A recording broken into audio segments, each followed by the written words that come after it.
주님의 이름으로 사랑하고 축복합니다. 오늘 함께 읽은 다니엘서 6장 1절에서 15절의 말씀을 통하여 어떠한 시련이 와도 라는 제목으로 함께 상고해 보길 원합니다.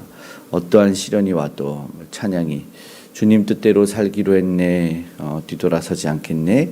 이 세상 몰라줘도 뒤돌아서지 않겠네. 세상 등지고 십자가 보내 뒤돌아서지 않겠네. 이런 또 찬양이 오늘 다니엘의 믿음의 절개를 보면서 또 생각이 나고 또 함께 했던 찬양 가운데 시련 가운데 시험을 당해도 우리 주님을 바라보는 그런 생각과 고백이 오늘 나오는 말씀입니다. 벨사살 왕의 시대가 갔죠. 교만함으로 갔어요. 그런데 다시 이제 메데 바사라는 나라로 바뀌었어요. 바벨론에서. 그 다리오 왕이 이 이전 정권이었는데도 다니엘을 신뢰하고 3명의 총리 가운데 그 중에 1명의 또 으뜸 가는 사람, 그러니까 셋째 치리자가 아니라 둘째 치리자를 삼으려고 하는 것을 보게 됩니다. 어떻게 이런 신임을 얻을 수 있었는지는 잘 모르겠지만 정복자인 이방의 왕인데도 불구하고 어떻게 그렇게 신임을 받고 나라의 정권을 맡을 수 있는지 놀라운 따름인 것 같아요. 그런데 그럼에도 이제 다니엘이 위기를 오늘 맞습니다. 다니엘이 맞아들인 위기는 앞에 처음에 나왔던 것처럼 신앙적 문제였습니다. 그들이 자신의 정체성을 바꾸려는 이런 어떻게 보면 시기와 질투라는 이 겉표면적 인간적 문제인 것 같지만 그 안에는 사실 영적인 문제도 오늘 보게 하죠. 왜냐하면 세상의 권력에 힘이 있다, 세상이 무섭고 두렵다 하면서 하나님을 조금 멀게 하고 등지게 하고 무엇이 가장 첫째인가에 대한 우선순위를 바꾸려고 하는 모습을 보게 됩니다. 그러나 우리가 아는 다니엘, 그 사람은 그 신앙의 절개를 꼭 지키는 것을 보게 됩니다. 어떻게 저들이 다니엘을 넘어뜨리게 되는가? 먼저 보니까 세상이 먼저 인정을 받는 모습을 보게 되면서 우리도 소원함과 어쩌면 도전이 되죠. 정권이 바뀌고 사람이 바뀌어도 그 통치자가 어떻게 다니엘을 내치지 않고 계속해서 함께 가려고 하는가? 세상에서도 또 하나님의 이 나라에서도 인정받는 그런 모습이 오늘 우리에게도 있기를 간절히 소망하는 마음이 생깁니다. 하나님의 사람 다니엘, 그가 말하는 사람, 오늘 본문에는 성실하고 충성된 사람이었다라는 것을 이야기합니다. 3절에는 다리오 왕은 수많은 사람들 중에 특별히 그를 세워서 전국을 다스리게 하려고 합니다. 120명의 국사를 맡은 사람들 말고 3명의 총리, 그 위에도 1명 더 세우는 것을 이 다니엘이 해줄 수 있을 거라고 했죠. 그는 마음이 민첩했다고, 그리고 손해가 없도록 충성되게 했기 때문이라고 말하고 있습니다. 믿음의 사람은 우리가 말하는 교회 안에서 예배만 열심히 드리는 사람이 아니라 세상에서도 충성되게 맡은 일을 잘 감당하는 사람이구나라는 것을 알 수 있습니다. 도전이 되지요. 교회가 아닌 어쩌면 하나님이 보이지 않는 믿음의 사람들이 아닌 믿지 않는 사람들도 인정할 만한 그런 능력 있는 그런 인정받는 사람이길 간절히 소망합니다. 그런데 말씀드린 것처럼 문제가 발생합니다. 고발할 근거를 4절에 찾으려고 하지만 이 사람은 아무 근거 아무 허물도 없는 사람이라는 것이죠. 아까 말한 것처럼 보이지 않는 영적인 방해일 수도 있습니다. 다른 총리들과 고관들이 도저히 할 수 없어요. 그래서 이 약한 세력이 어떻게 합니까? 5절에 하나님의 율법 외에는 고발할 근거를 찾지 못한다는 것을 알고 다니엘을 넘어뜨리려고 하는데 다니엘은 신앙과 일치된 삶을 살았다는 것이죠. 오늘 우리도 교회 다니는 사람이라는 말을 듣기보다는 역시 교회 다니는 사람, 역시 예수님 믿는 사람, 이런 소리를 듣기를 간절히 소망합니다.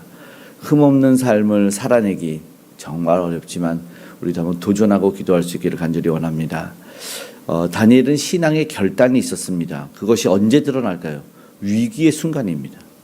정말 힘들고 고날 때 위기의 순간에 드러납니다.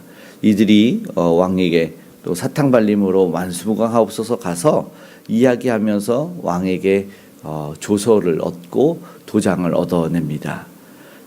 위기는 어쩌면 신앙을 드러내는데 저들은 악함을 드러내는 것입니다. 총리들과 고관들이 가서 30일 동안 다른 신에게 기도하면, 이거죠. 구하면이니까 기도하면입니다. 그러면 사자굴에 던져난다는 이상한 법률을 만들어요. 누가 그러겠습니까? 왕이 내리고 그걸 뭐 아무렇지 않게 조서를 내리고 도장을 찍어냅니다. 그런데 10절에 다니엘이 보니까 뭐랍니까? 10절의 말씀을 한번 읽어보겠습니다. 다니엘이 이 조서에 왕의 도장이 찍힌 것을 알고도 자기 집에 돌아가서는 윗방에 올라가 예루살렘으로 향한 창문을 열고 전에 하던 대로 하루 3번씩 무릎을 꿇고 기도하며 그의 하나님께 감사하였더라. 모두가 이 신앙을 알고 있었고 하나님께 감사했다. 그러면 이런 법률이 30일 생기면 어떻게 하냐? 일반 사람들은 이러지 않을까 생각이 돼요. 야, 30일만 참고 속으로 기도하자. 30일만 창문 닫고 기도하자. 이런 식으로 눈 뜨고 기도하자. 한마디로 기도 안 하는 척하자. 이런 식으로 위기를 모면할 수 있지 않을까요? 학생들이나 청년들이 많은 사람들 믿지 않는 청년들이랑 같이 식사하다가 혼자서 조용히 기도하는 것이 너무 어색하고 어려워가지고 하는 둥 마는 둥 하기도 하고 그럴 때는 생략하면서 하나님 나를 이해해달라고 뭐 이렇게 말하는 상황도 있는데 뜻이 정해진 다니엘은 절대로 이것조차 타협하지 않고 자신의 신앙 고백을 굽히지 않습니다. 지금까지 자신을 존재하게 한 하나님, 나의 모든 것인 그 하나님에게 자신을 부인한 적이 없는 하나님을 어떻게 부인하겠느냐라는 그런 신앙 고백이지 않을까. 그 순간도 한순간도 배반하고 싶지 않고 배신하고 싶지 않은 다니엘의 신앙의 모습을 보게 됩니다. 그렇죠. 다니엘의 평소 경건 생활이 저들에게 기회가 됐다는 것이죠.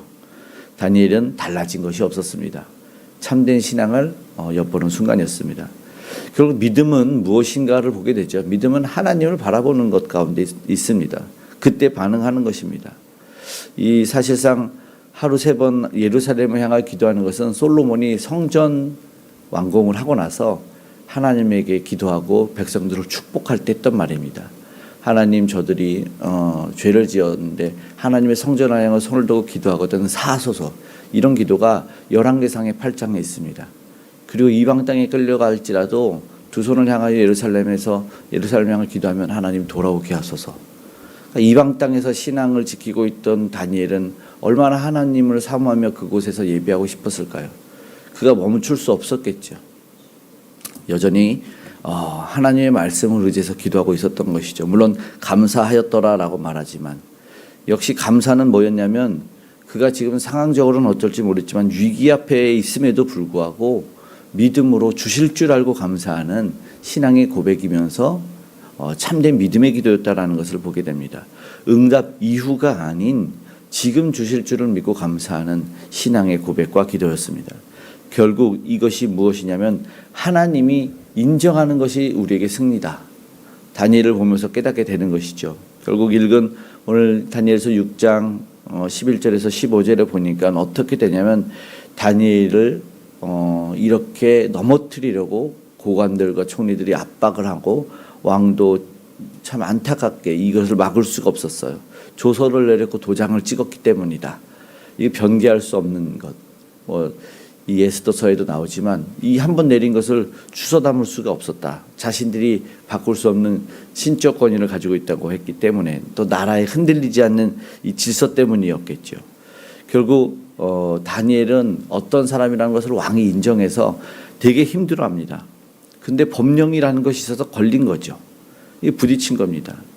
결국 다리오 왕은 다니엘과 어떤 관계로 이렇게 돈독하고 신임을 얻었는지 모르겠지만 중요한 것은 이 왕에게는 절대적으로 인정받고 존중받는 사람이었다라는 것을 보게 되지요.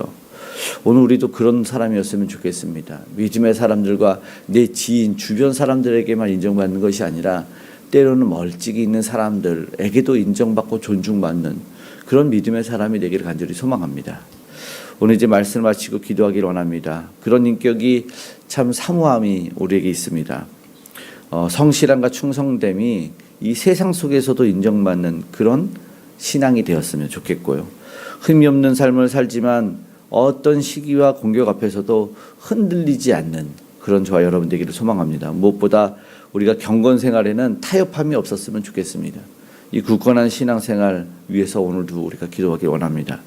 또한 어떤 상황에서도 사실은 흔들리지 않는 믿음이 너무나 부럽죠. 하나님에게 감사를 잊지 않고 단 한순간도 1분 1초도 하나님을 배신하지 않는 그런 믿음의 사람 저와 여러분 되기를 소망합니다. 다니엘처럼 세상의 시기와 유혹 속에 변함없는 신앙과 성실함으로 하나님께 영광 돌리는 저와 여러분 되기를 주님의 이름으로 축복합니다. 아멘. 기도하겠습니다. 사랑의 아버지 하나님, 고맙고 감사합니다. 많은 위기가 있고 유혹이 있습니다. 아버지 하나님, 잠시 눈 감으면 될 것 같은 아버지 하나님 그런 일들도 있습니다. 이 신앙 지키고 사는 것이 너무나 쉬운 것 같다가도 때로는 너무나 어려움을 고백하며 우리 주님께 도움을 간구하오니 도와주시옵소서. 한시도 주님을 떠나 살 수 없는 이 인생, 아버지 오늘도 아버지 안에 넘어지고 쓰러질 것들이 주변에 널려 있는데 주님이 우리를 붙잡아 주시지 않으면 아버지 우리는 이길 수 없음 아버지는 고백합니다. 주여 도와주시옵소서. 우리 참된 승리의 주님 되시는 예수 그리스도께서 오늘도 우리와 동행하시고 이 손 꼭 잡아 주시옵소서. 아직도 주를 몰라 넘어지고 쓰러지고 죄와 타협하고 아버지 저들의 밥이 되어가는 인생들에게 참된 승리의 주 예수가 전달되기를 원합니다. 저들이 구주를 믿고 승리를 경험케 하여 주시옵소서. 오늘 예수 그리스도의 복음을 전하는 하나님의 나라의 확장을 위해 열심을 나아가는 하나님 아버지 우리 선교사님들과 오늘도 동행하여 주시옵소서. 오늘도 하나님의 나라 확장되어 주님이 기뻐하는 일들 하나님의 천국잔치가 더 일어날 줄 믿사오니 도와주시옵고 오늘도 곳곳에 있는 이 다니엘 같은 믿음의 사람들 이 신앙 지키기 위해서 우리 주님만 바라보며 싸우며 살아가는 이들 가운데 함께하여 주셔서 곳곳에 아버지 하나님의 나라가 확장되는 일이 일어나게 하여 주시고 주님이 기뻐하는 일들 주님이 영광받는 일들이 아버지 오늘도 많아지게 하여 주시고 오늘 그 일 가운데 우리가 함께하여 주시옵소서. 우리도 그리 되길 간절히 소망합니다. 아버지 북녘의 우상이 무너지고 하나님 아버지 복음의 통일이 이루어지고 위정자들이 하나님을 경외하는 일들이 일어날 수 있도록 도와주시옵고 우리가 무엇보다 어떤 상황에도 타협치 아니하는 우리가 되게 도와주시고 다음 세대가 본받게 하여 주셔서 아름다운 하나님의 나라가 보이지 않는 곳이지만 확장되어감을 아버지 허락하여 주시옵소서. 외롭고 곤고한 이들을 또 아프고 힘든 이들을 치료하여 주시고 나음을 더하여 주시옵소서. 놀라운 회복과 치료를 하나님 허락하여 주실 줄 믿사오니 오늘도 간절하게 믿음으로 감사하며 기도하는 이들에게 응답하여 주시옵소서. 삶의 현장과 기업 가운데도 하나님의 아버지 인도하심과 은혜와 복을 더하여 주시고 동행하시고 지켜보아여 주시옵소서. 모든 기도에 응답하시는 주님께 감사드리며 고마우신 예수님의 이름으로 기도드리옵나이다. 아멘.